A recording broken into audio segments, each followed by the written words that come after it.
Like if you found the video valuable. Every Sunday at 10 a.m., Sarah Carson sat on the same green painted bench under the willow tree at Willow Park. The bench faced the pond where ducks floated aimlessly and children threw crumbs. She always wore the same pale blue scarf, tied loosely around her neck.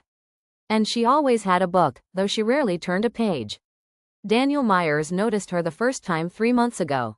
He walked the same path every Sunday morning after grabbing a coffee from the corner cafe. It was part of his routine: walk, clear his head, and try to pretend he wasn't as lonely as he felt. That first Sunday, he thought she looked lost in thought. The next Sunday, she looked a bit sad. And then the third Sunday, when she briefly met his eyes and gave a small, polite smile, he found himself rearranging his walk just to pass her bench again. He was sure she was waiting for someone.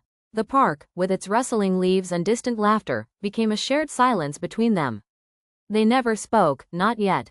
But over the weeks, their brief nods turned into smiles. Then longer looks. Then, one day, he stopped. "Mind if I sit?" he asked, pointing to the far end of the bench. She looked surprised, then gestured slightly. "Sure." He sat, not too close. They both stared ahead at the pond.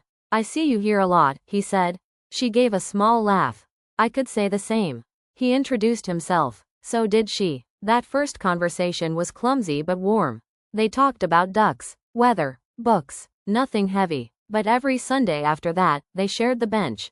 Sometimes they talked, sometimes they didn't. But Sarah always wore that scarf. And Daniel started bringing 2 coffees. One breezy morning in October, he found her already there, legs crossed, scarf fluttering. "I thought maybe you wouldn't come today," she said.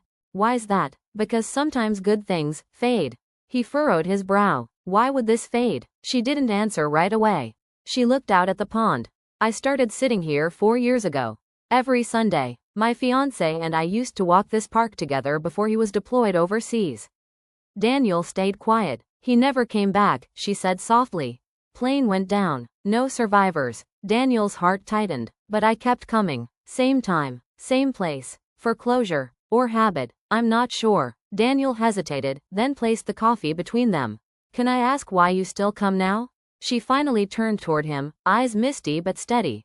"Because I think I needed someone to sit beside me. Someone who didn't try to fix it. Just sat." Daniel blinked away his own tears. "Then I'm honored." Winter came, and Sarah traded her scarf for a thicker coat, but she still came. And Daniel still brought coffee, now with sleeves. One snowy morning, they arrived at the bench at the same time.